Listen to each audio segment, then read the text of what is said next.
আজ থেকে ঠিক ১,০০০ বছর আগে বাগদাদের ধুলোমাখা গলিতে বসে এক পারসিক চিকিৎসক আল রাজি প্রথম চিনেছিলেন এক অদৃশ্য ঘাতককে। শতাব্দীর পর শতাব্দী কেটে গেছে, মানুষ লড়েছে, হেরেছে, আবার উঠে দাঁড়িয়েছে, তবুও এই শত্রু ছিল অধরা। তারপর এলো ১৯৫৪ সাল। বিজ্ঞানী জন অ্যান্ডার্স ল্যাবরেটরির কাচের নিচে প্রথমবার বন্দি করলেন তাকে। সেই মুহূর্তে মানবজাতি প্রথম স্বপ্ন দেখল এই অদৃশ্য শত্রুকে হারানোর।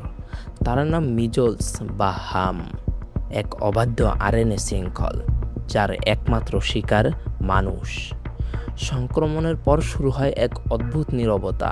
প্রায় ১০ দিন কোনো শব্দ নেই, কোনো সংকেত নেই। ঝড়ের আগের সেই ভয়ঙ্কর নিস্তব্ধতা, তারপরই আঘাত।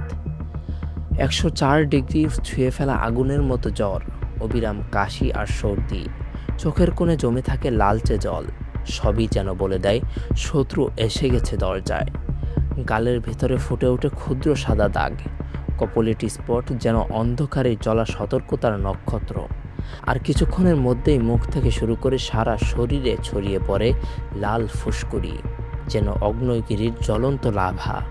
অনেকে ভাবে হাম তো এমনিতেই সেরে যায়, কিন্তু এই ভুল ধারণাই ডেকে আনে সবচেয়ে বড় বিপদ।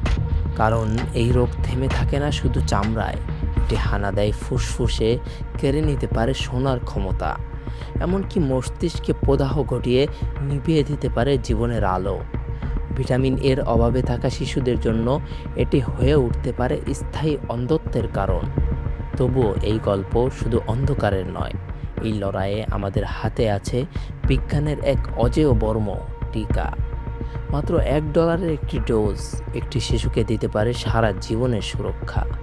যদি সমাজের অন্তত ৯৫% মানুষ এই সুরক্ষায় ঢেকে যায়, তবে তৈরি হয় এক অদৃশ্য দেয়াল, হার্ম কমিউনিটি, যার সামনে এই ভাইরাসও পরাজিত হতে বাধ্য। হামের কোনো নির্দিষ্ট ঔষধ নেই, আছে শুধু সচেতনতা আর প্রতিরোধ। আপনার একটি সঠিক সিদ্ধান্ত, সময় মতো একটি টিকা বাঁচিয়ে দিতে পারে একটি শিশুর পুরো ভবিষ্যৎ।